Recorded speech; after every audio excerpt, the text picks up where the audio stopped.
motherfucking 3. You niggas can't fuck with the M.O.B. 1, 2, motherfucking 3. You niggas can't fuck with the M.O.B. This is Get So Rock music, bitch.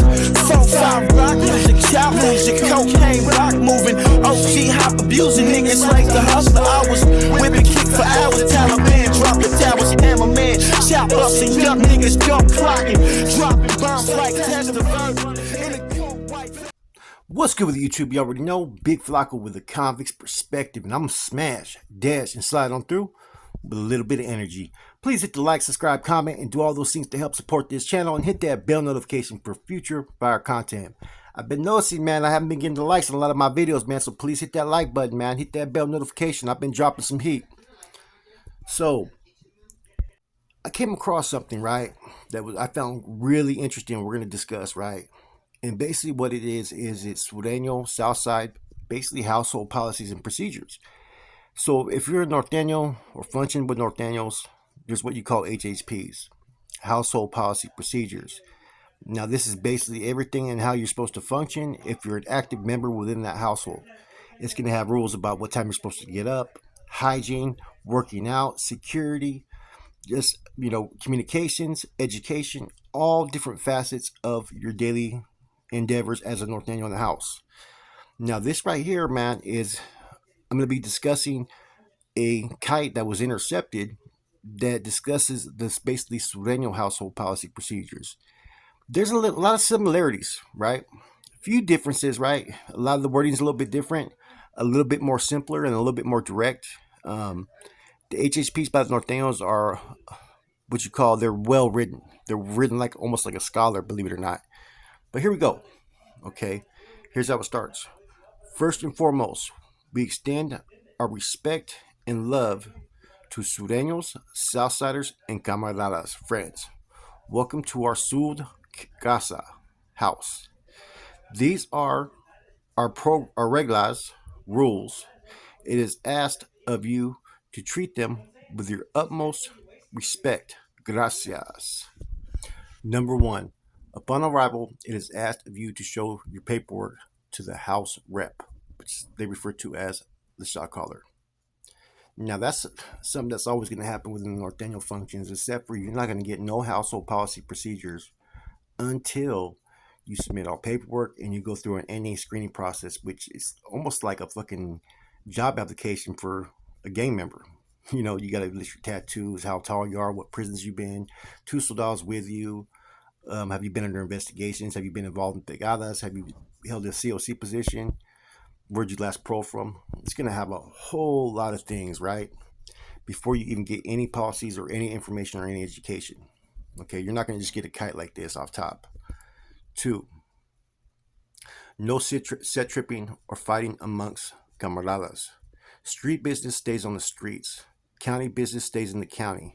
If you fight a homie, a hands-on discipline will take place for both involved. Here, we are all united as one. Yeah, pretty much same thing. There will be no tolerance for fighting amongst Norteños. Number 3 is no horseplay or sex play. Carry yourself with the utmost respect at all times. Remember how you carry yourself reflects on all of us. Yep, that's pretty much the same thing as the Norteños. No gambling, playing, or programming with blacks or others. If you have a talent, make your money. Hand-to-hand transactions only. Sealed item only. No debts or IOUs. So basically this is to prevent any type of conflicts. So you see, no blacks or others are not allowed to have any type of dealings with them. Number 5, our Sud program starts at 9 a.m. If this time is asked of you to have your bed made, you may continue to rest afterwards. That's okay. Number 6, our Sud program ends at 11 p.m. At this time, it is asked of you to be respectful to your neighbors by keeping a noise volume to a minimum. Okay. Pretty much the same thing with the Norteños, except we're up at like 6 o'clock and we stay up till like 11. Number 7, excuse me. Mandatory workout routine is mandatory through Friday. Our Sud rutina consists of 113 to 118 3-pump burpees. If you are 35 or older or have a physical condition, you may be excused, but participating is strongly encouraged. Now, everybody, unless you have a serious ailment that doesn't allow you to do a burpee, you're going to have to do a burpee. Okay.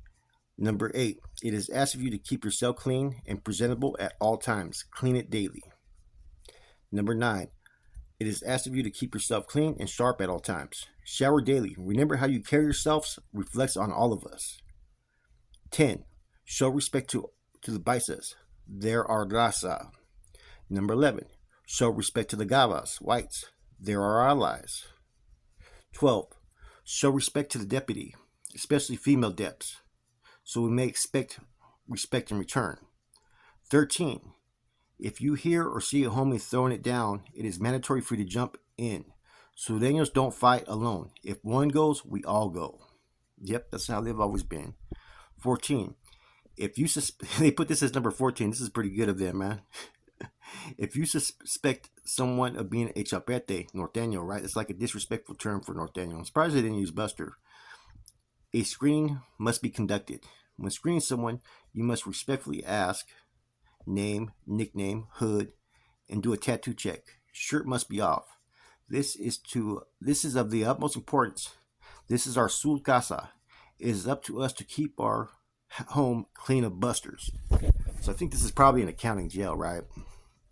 And I think that there may be some people that are in the same pods, like kind of separated though in I think San Mateo County, but to this day, man, they still are separated.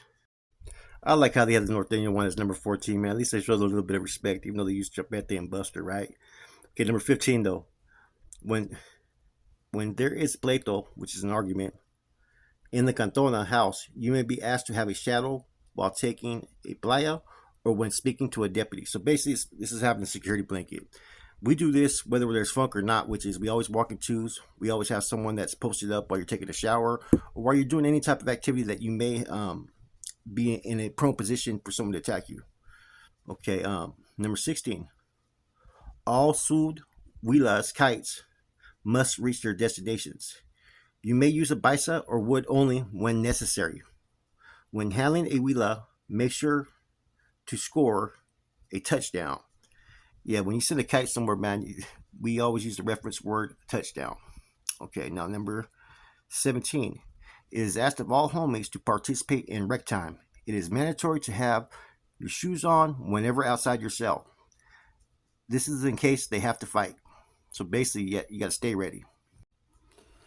Number 18 is this, right? It says, do not bring heat to your canton. If you're going to drink pisto, do it responsibly inside your cell. Remember, we are united as one. So bringing heat to yourself is bringing heat to all of us. Homies, La Casa Surena asks if you go to the store that you please get a item for the kitty. For the new homies that arrives, thank you. Gracias. La Casa. These are pretty much almost up to par with what the Norteño household policies would be. It's just that they may be a little bit more strict on the Norteño side, a little bit more discipline, right? Norteños don't do hands-on discipline on their own people. If someone has to go, they're going to go through bloodshed, right? That's the first thing I noticed.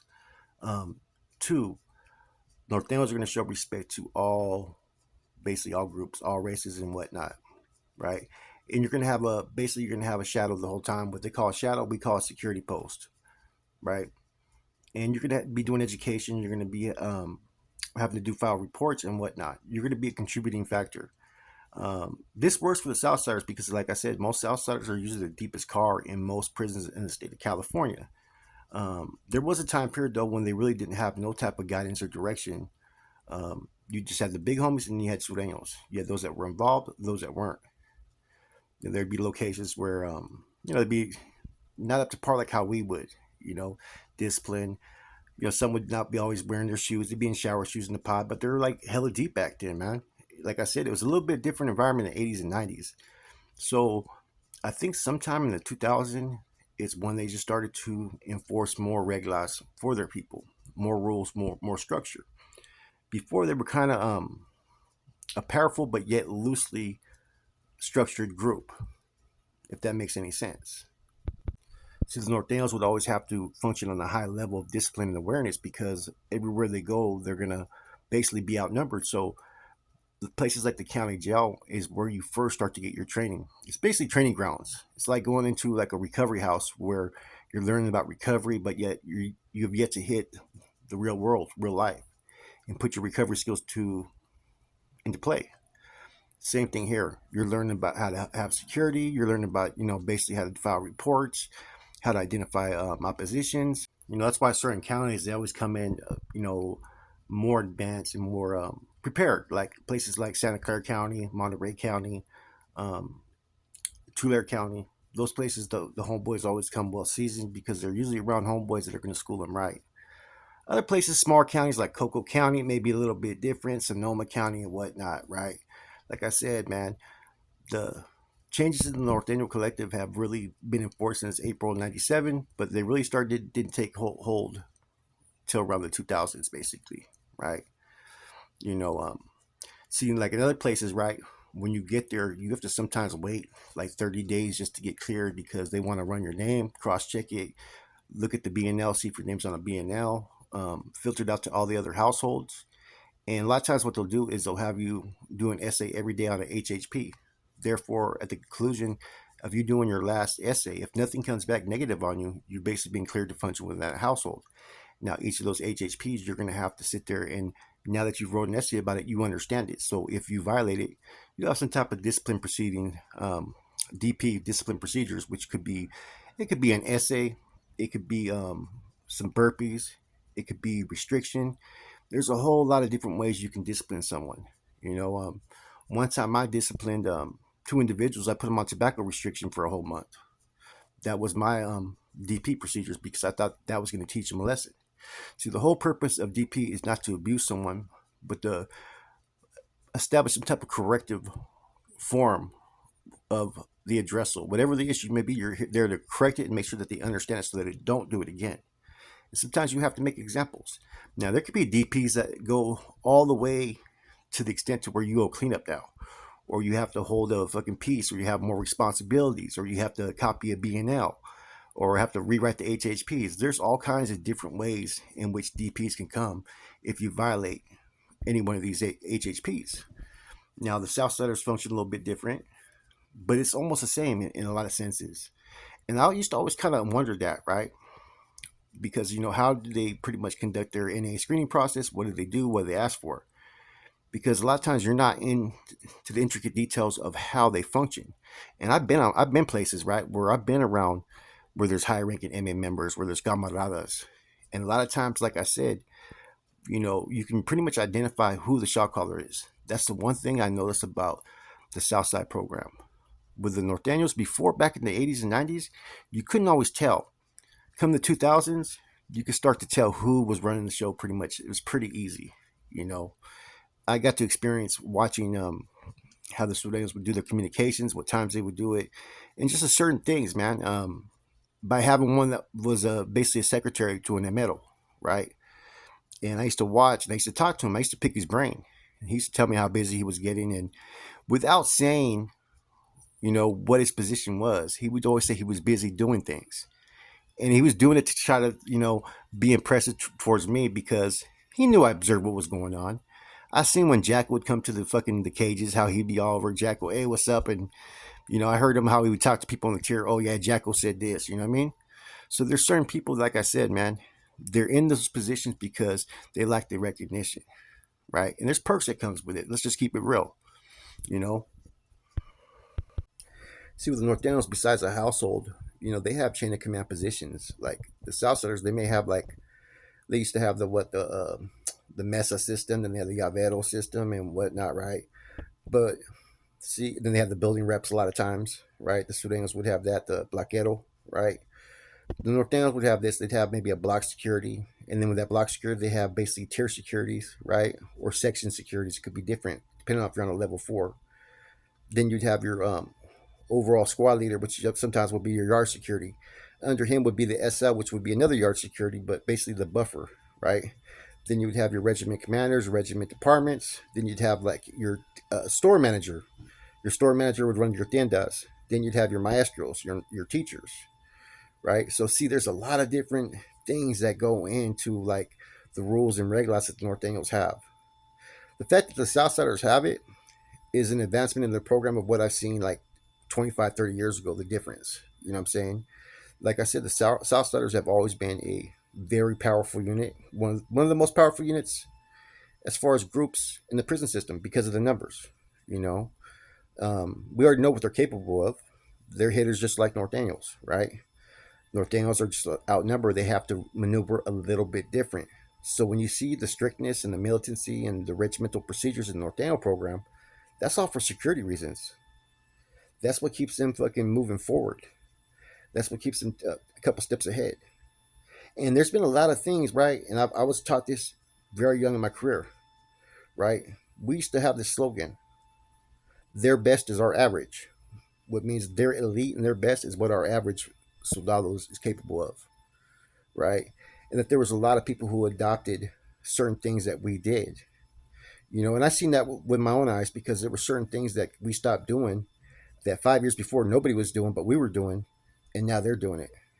The Surenos, though, are known to do that little 13-second beat down, or they're also known to poke someone, right? And then that dude will come right back. He'll get transferred to the yard, and then Metal will take him under his wing, and then he'll get cleared. He'll get some get right. You know what I mean? A lot of times there's some money involved, but like I said, man, you got to respect that they have a program. Now, one time we came across the white policy procedures, right? And this is when the whites were not really a full functioning force yet. They were just starting to change the direction, man. Because there was a time in the 80s and 90s, man, that, or more so the 90s, where a lot of the woods that we run into were like, hey, brother, like sex playing. They were doing all that shit, man. Come to 2000s, they started going in a different direction. There was a lot more skinheads, and there was a lot more of these other factions that were like white groups that were under the AB's vendetta. And that's when I started to see them change, you know? So basically, all these groups have their certain rules, their reglas, some more stricter than others. Like I said, these Southside policies, they're good policies actually for a household. They're not as strict as the North Daniel ones, but with their numbers, they can fucking manage it, you know? But it's interesting how, like I said, you know, I've heard this through many Southsiders. They're not allowed to do any business dealings with blacks because every time they usually always go to war over a fucking business transaction. Every time. Anyways, hope you guys enjoyed this, man. If you're a Southsider, man, let me know, man. Is this kind of similar to what policies that you guys have? Do you guys have any type of education that you guys have ever been given? I used to always wonder that, man. Like, what's the indoctrination process like if we become a camarada? Are they going to teach you the history about the MA and the Southsiders? You know, do they do that kind of stuff? I know people learn NAWA and stuff like that are Southsiders, right? But I'm talking about the intricate functions. You know, how to send coded messages. You know, is there like how to present like charges or deem someone no good? What's the proper procedure? You know, I'm curious about that, man. With this said, it's Flacco from a convict's perspective. I'm gone. Block movement, MOB, I'm stamped approved. If you want the static, about to let this beast loose. Picking up work, kickstands in the birdie, pushing Libras a craze, breaking down the wide girly. Workers for the team, running out of product early. Set the